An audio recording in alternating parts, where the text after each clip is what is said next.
Good morning, everybody, and welcome to season 2 of the Brand Humanity Show. I'm so excited. We have incredible things to share with you all this season. We've got a lot of new things for those that have been around and have watched the show for a while. You'll notice we have a fancy new studio. We've upped our game here a little bit, setting up some new, moved into our own space. So a lot of things happening in the back end that's really exciting.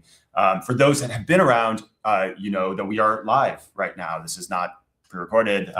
In fact, we're live for the first time on YouTube as well, which is really exciting as we're looking to build into that channel and kind of grow our presence there. And you might have even heard a new theme song, which I can talk about maybe in a later episode. I don't know if people care to hear it, but we have some original music kind of produced as well for the show in the spirit of brand humanity. And that's the whole concept of the show. You know, we believe that AI is changing so much of the marketing practice that many of us have been living in and working in for so many years, that as we sort of look forward into what the next kind of playbook looks like, we want this to be a space where we can have conversations with folks that are in the marketing practice, folks that are around marketing, and to together figure out what this next, what the new look marketing playbook looks like in the intelligence era. And so that's the theme of the show. Now, we would love for you guys who are watching this live to interact with us, whether you're on LinkedIn, on X, on YouTube. Put your comments in, and we'll be able to see it here on our side and respond to it as we go as well. So super excited. And I'm particularly excited for episode 1. So we're so lucky to have Alex London from G2. She's the CMO at G2. Alex led performance marketing at some incredible companies before her time at G2, Expedia, T-Mobile, Metro PCS. And she was the executive head of digital at Zoom and led the global digital transformation there for a $5 billion company or so across both the B2B and B2C segments. And beyond her sort of operator experience, Alex serves as on the tech advisory council for a small company called Google, if you've heard of it. I hear they're doing great things, as well as Amplitude and so many other kind of incredible companies. And earlier this year, she just joined G2 as Chief Marketing Officer. And we're going to talk about a lot of things because I think certainly her background and on the performance side and digital and search comes into play pretty significantly as we think about not just GEO and kind of those tactics, but what does your brand become in a world where customer voice is actually data and helping inform your discoverability to would-be clients? And so that's an important conversation. And I'm also curious in her take on more of the existential questions. Well, is the old mantra that people buy from people going to be true and future-proof? Or are we entering a time where agents are buying from agents and we are sort of, taken out of the equation? So it'll be really interesting to dive into it. And so looking forward to it on episode 1 of the Brand Humanity Show.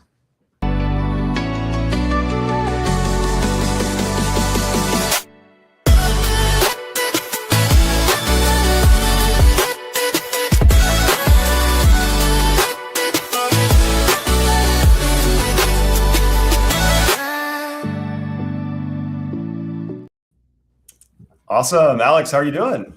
Good. Hi. Thank you so much for having me. Excited to be here. Yeah. Thanks for being on episode 1 of the new season too. This is going to be a lot of fun to unpack this, and so much to learn from you on this topic. So I'm really looking forward to it. Alex, so I mentioned this in the intro. You led marketing at companies like Expedia, T-Mobile, Zoom, each of these at massive scale. I'm curious now, stepping into the CMO role at G2, what feels just different about marketing now versus even, 3-5 years ago? Well, I feel like every 6 months is now changing. So the idea of kind of this 3-12 year, it's all changing so fast. But I sometimes describe being a CMO, especially today, as you're building this plane while also flying not only through this thunderstorm, but almost like this AI generated thunderstorm. It's a little dramatic, but I think it's the speed of which things are changing right now is so real. And as I mentioned, Yes. this is not just even what's in 12 months, what's in 6 months, what's even going to come out next week. Every day something new is being launched. And I think this is where we're constantly pivoting and changing. And so at Zoom, where I rebuilt our entire digital ecosystem, and at Expedia, that's where I launched at the time, like, what is personalization, a new customer data platform, especially on your website. Even then, those fundamentals of really discoverability were kind of stable. It was you optimized search, you ran a funnel, you measured clicks or your rankings, but now all of that is changing. And this new mechanism of really discovery itself has completely changed. And so at G2, we're seeing where 50% of software buyers really start the research at AI chatbot components. And that is up 60% from last year, which is huge. So already we are seeing these changes growing year over year. But the question that I think marketers and myself are asking over time and what's shifted is no longer like, are you ranking? It's, are you being cited?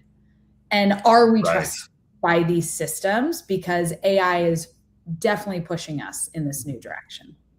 Yeah, it's really interesting that your background coming up as into the CMO role from performance marketing and search is so, like, again, I keep using the word existential, but it feels like it is, like, so important to understand how people are discovering, evaluating products and so on.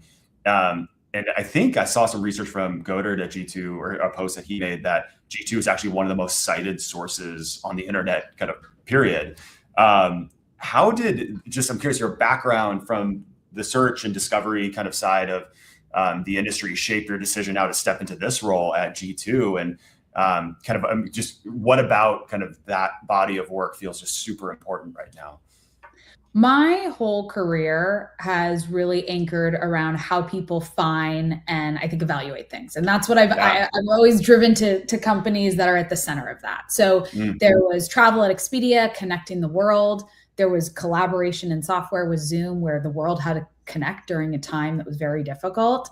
And so it's always been about, I think, solving for how do you show up in the moment of the decision when people need to make the decision the most and have trust in that company. And when I was searching for the next opportunity and G2 reached out, it was really sitting at the center of that shift and how people are now understanding where you have to be in citations. And G2 is at the center of that. So as you mentioned, we are the #1 source for B2B software across citations, across ChatGPT, Perplexity, Gemini, Claude, all of them. Wow. And we actually are in the top 20 cited domains by AI models. We're actually ahead of Instagram. So I'll call us out as being a leader here.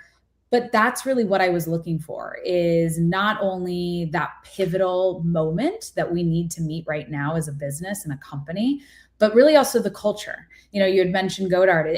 I wanted to over-index on culture and people. And that's really exactly what G2 delivers, in that marketplace shift of where we sit as that #1 review site in the world. And now with our new acquisition that we had of Capterra and Software Advice and GetApp, we now reach 200 million annual buyers. And so I think this is just the beginning.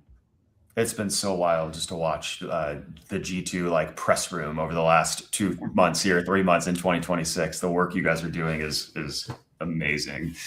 Like I want to get the provocation out of the way, because I'm dying to get your take on this question. You know, there's been this old adage in marketing that, like, people buy from people. A whole lot of brand-driven marketers like me, like, feel really compelled by that and say, like, hey, humanity retains a very important role in the AI era in terms of how products are bought. But you're the expert on this topic, and now, of course, with G2, like, you know, powering a lot of that unique context. From where you sit today, do you think that will always be true, this idea of people buying from people? Or is there a world where, like, a buyer side agent and a seller side agent like negotiate, and we're sort of just out of the decision tree kind of altogether? I think that becomes more true, and not less, more than ever. Because while I think the mechanism of, like, the machine mandated piece is there, the human voice is the last defensible moat. Like that is so important, is that human aspect. And I think there's this idea of like, do you build for human? Do you build for agent? You need to build for both. That's not going to go away. But AI doesn't replace the trust component. I think it just amplifies that. The trust, especially customer-led voice and the trust in the customer, is more important than ever. It's around the authenticity, the human user-generated content. All of that is what's feeding these models. But now you've got the agents that are crawling and scraping and understanding where that lives. So it does become more true, not less. But I think the human piece is still, how do you build for that at scale while also building for the agent mindset that's coming in? Yeah. Well, that's good. I'm glad to hear you say that, just because I don't know, I tend to be a human optimist, if you tell by the name of the show, just in terms of kind of our role in this new world. But I think it goes back even to your first point around our need now as marketers to like everything's changing so fast. We've got to be up to speed on all this stuff. We have to, understand how we're producing content, user generated or otherwise, and how that's being used by these models. So I think that's important to learn from. AI is starting, to your point, to influence discovery, shortlisting. What is to a marketer that's like, okay, I want to build for this world, like what is the trusted input into what those models are sort of decisioning on? Curious if you had any kind of perspective on that. The trusted inputs, I think, are more clear now than they were in the beginning. At first, I don't think anyone really understood how to build for it. But now those verified reviews, and for us, kind of that peer voice and real customer experiences, that is what's feeding these models. That is how we are getting these citations. And if anything, we're not seeing our traffic declining like most other companies are because of that. And we're already seeing where, AI chatbots are the #1 source to create software shortlists. Review sites are actually the second. This is something that we are partnering with Profound to start to study and research. And so the fact that review sites are #2, this is a huge opportunity where everyone needs to be focusing in this space, especially around software B2B buying. Yeah. And consistently, we're showing up at the top source of every stage, from discovery to purchase, because we're looking at that full life cycle, but also how are we building for the agent and the human at the same time? Yeah, no, that makes a lot of sense. It's like you have to write a review or you have to write, like, I guess, as a consumer of technology, like the idea is we're writing reviews that are both readable by humans and readable by machines, ultimately, to kind of curate those trust signals. I think it's how you collect them too, where we are collecting that now you can actually use voice dictation to write a review, and we have AI writing for you. And so I think there's also ways where you're going to see the collection of reviews and the industry there change as well. And how do you see how companies kind of operationalize this kind of more broadly? Like, that's really interesting about how it's collected, but thinking even beyond of like, if I am a brand wanting to differentiate and stand out and be discoverable in these platforms, like how do I get reviews ultimately, or solicit, not solicit, that feels so transactional, but how do I sort of activate my customers? You have to collect at scale. No longer can, I think, we build in a world where it's like just one-to-one. There's that white glove effect that G2 even offers, but also how do you grab these reviews at scale so that you're able to produce so many at a given time and collect from your customers and understand like where you show up. So I definitely think there are avenues that are being built in real time and actually having agents start to do this at scale. I mean, think about it. Chatbots that you now engage with, a few years ago, those are now agents today, or outreach emails that are now agents today. And so that's where this is going to play a role in how kind of all companies are collecting at scale. Yeah, super compelling. I feel like I have a personal mission as I don't know, whatever I am these days, marketer, founder, whatever, and G2 around brand and the importance of brand in this new era. I think you all had a conference 6 months ago or something where like brand discovery, if I remember correctly, or something along those lines was sort of a main theme. I believe the framing from the event was AI discovery is the new brand frontier. And so I'd love to just get a sense, because the term brand is something that I think can mean different things to different people. But how does G2, or how do you define brand in this sort of new world, for this new world?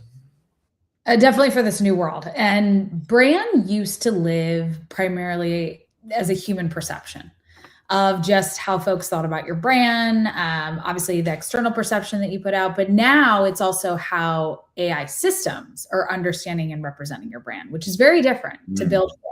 This isn't just kind of the external brand awareness or a billboard anymore. That's all still important. That's not going away. But now you also have to view it from an AI systems component.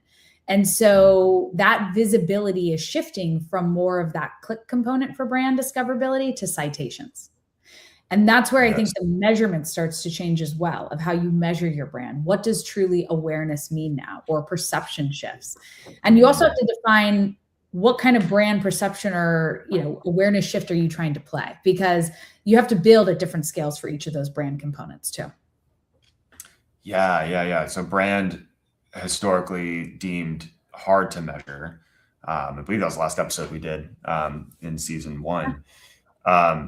But because it's not just sort of this feeling or trust or preference or these kind of emotive kind of components, now we can not quite easily, but like we can measure discoverability, we can understand distribution better. And through the reviews, things like, sentiment and tone, and going beyond just like, do I show up, but like, how am I perceived by specific kind of cohorts of my audience, or whatever the case is. So it does become much more measurable, which I think is oftentimes why people underinvest, right? In brands. It's like, well, how do I measure it? How to measure it? Yeah. Super interesting.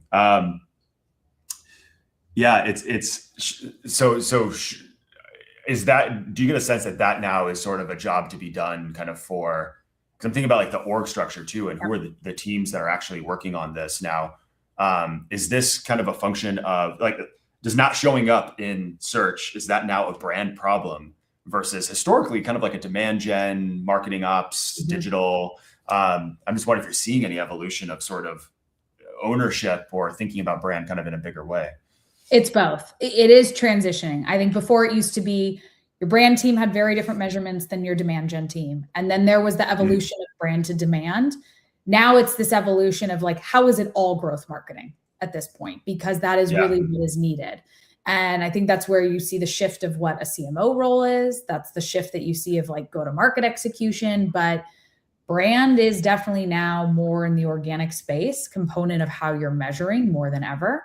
And I think before a lot of companies just didn't pair that together. And that's the shift we're seeing. That's really a change of how companies do have to measure, but also how the teams are run internally. I think no longer is it just, only these channels over here operate separate than, maybe your organic social, and you need it all pairing together for the full journey. Yeah. Super compelling. The idea of building brand to historically, just from a playbook perspective, had historically meant things like, okay, we're going to host an event, or we're going to produce a new sort of content program, or do something more editorial. It felt like corporate marketing-ish, I would say, or adjacent. I don't know if there's a way to put it. But, you mentioned growth coming into play, which at least, I don't know, within like the budget, like arguments within the team, typically it was like growth versus brand, or growth versus corporate, or something to that end.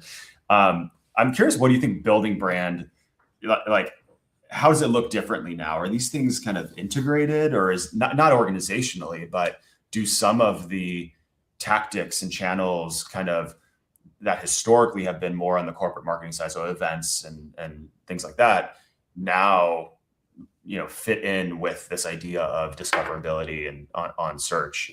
Or are they still kind of under the brand halo, but kind of disparate jobs to be done, doing different things across the marketing organization? That plays a role of the go-to-market strategy, but more around this brand visibility. Where this becomes more important than ever is now you need to connect it to pipeline. and revenue and whatever the main, end target goal is that I think all companies are focused on, whether you're B2C or B2B. But the shift is really moving. Storytelling's still a part of it all, but how do you move from storytelling to those trusted signals to then understand the investment? And that's the piece where that storytelling needs to be in every touch point along the way, tied all the way back to the revenue that you need to be looking at from the very beginning lens of where you're showing up along the customer journey. And so that's where this whole brand of demand is evolving, because I do think what's going to happen in the next even year is the shift of how it's all being now done within the LLMs, which we're seeing, betas of paid advertisement, like all that shift is happening in real time. Your brand and your demand are going to be at the center of it all, partnering with showing in these LLMs. Yeah. It's like the trend is it's becoming so much easier to build product now that distribution and all of this becomes the kind of the unanswered question, or the kind of major focal point for businesses that want to stand out. For many marketers, a lot of this might feel like overwhelming, or like there's just so much so much is changing. You do a lot of advising today, so I would love to kind of tap into your advisory kind of thoughts on how do you unlearn as a marketer the things that you've has been your playbook for your whole career, or just certainly for the last kind of chapter. And if you could coach them maybe on like one element to really double down on or really invest in, curious kind of where you would how would you steer them? The unlearning it's a real thing. I think everyone is saying, what do you unlearn to relearn? The entire tech stack of what even SaaS businesses have been sitting on for years, it is very different now. And all of that has to be unlearned to that capacity to relearn what it should really look like. And so the focus is still, the trust, the customer voice, the systems. That doesn't go away. But I think this unlearned instinct to kind of, how do you measure brand through old school impressions only and reach and SEO, to then rethink brand is that muscle to track where and how your brand shows up in the AI-generated answers. That's the real shift. And so your customers are truly, I'd say, your biggest, advocates. Like your marketing is important because of your customer voice and the reality of what's showing up in answer economy today. So I'd say the CMO mandate is really the shift from this channel ownership and owning outcomes to fully like, how do you understand all the data that goes in, the full P&L, and then how does that feed back up to the creative brief that you're building up to the very beginning? Because that shift is much more of seeing it holistically and how marketing is part of the broader organization, not just this like siloed execution funnel anymore.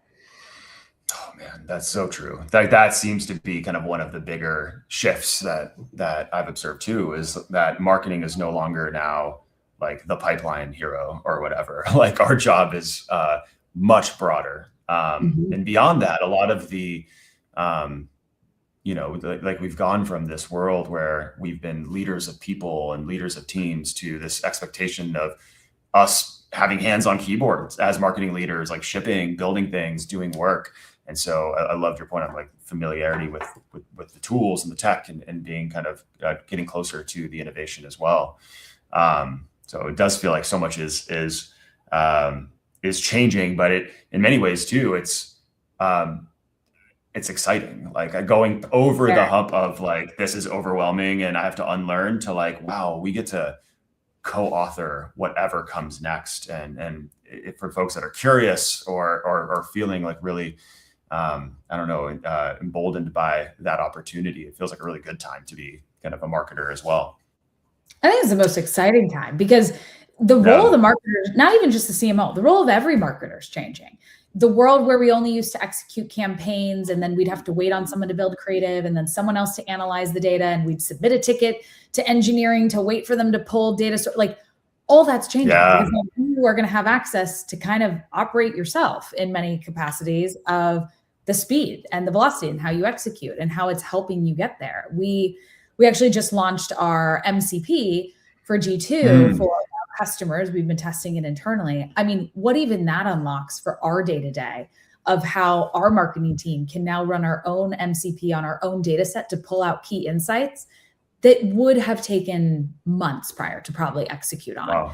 And so like, this is where I get excited, because I just think the new opportunities of where this is all changing and how fast that a marketer can now be 5 different roles kind of in one person that maybe you used to have to wait to, execute on is going to go away. Yeah. Yeah, no, absolutely. Absolutely. I've been using Lovable quite a bit too, just to try to like build stuff and build software. And it's been we have like a family chores app that we created to like try to manage like the family. So it feels good to even like step outside of the marketing function and be. I feel like that's probably what I need. I don't know. Yeah, it's weird. Like there's some weird, like, I don't know, not satisfaction, but like, it's actually kind of fun. Like I've been enjoying, like, I guess vibe coding would be the name, the term, but there's something really like gratifying around being able to build things. And of course, in the marketing context within, content events and web experiences and all that. But even stretching beyond that and finding new ways to learn. I think it's giving you the opportunity to, and vibe coding, I've been doing the same.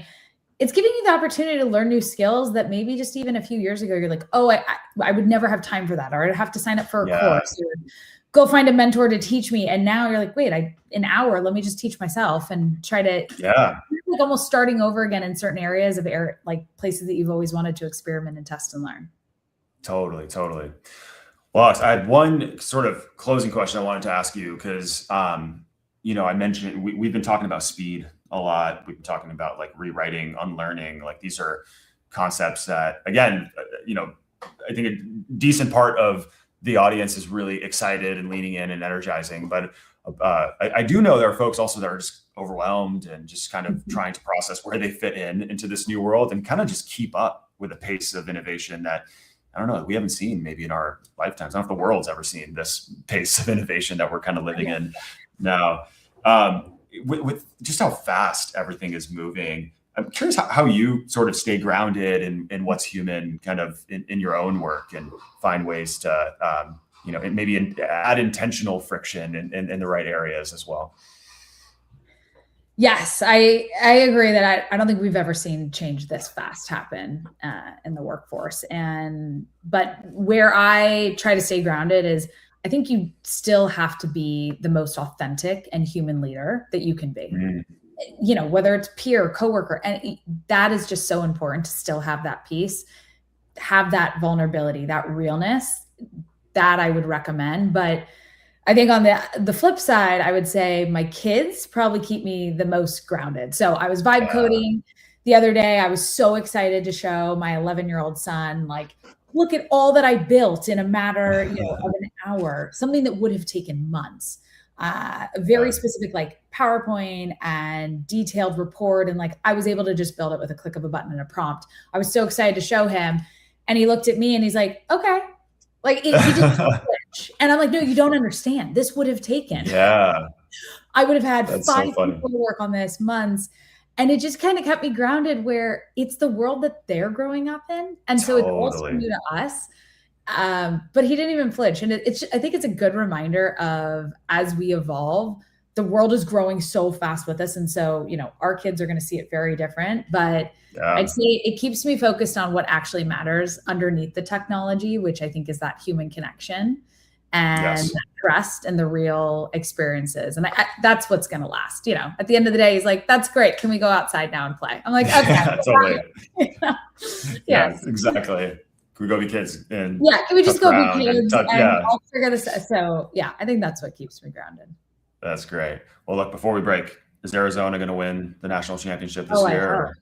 Yeah, of course. No, they're my number 1 in the bracket all the way. Sweet 16 kicks off today. So for any Arizona fans, I'll be rooting for them. Well, we're filming from Arizona here, so by proxy, we'll support them as well. Alex, thank you so much, and again for all the incredible things that we're seeing from G2. Just feels like we can feel the momentum on the other side of the posts and everything that y'all are sharing. So congrats on the new chapter. Where can folks follow your story and kind of keep in touch? Yes, definitely find me on LinkedIn, Alexandra London. Follow G2 as well, because there's a lot of new products coming out, and I think you'll be pretty amazed of what we're building when it comes to being the #1 cited in LLMs. Amazing. Thank you so much. And thanks everybody for watching, and we'll see you next week. Thank you for having me. It was nice to meet you. Bye. Bye.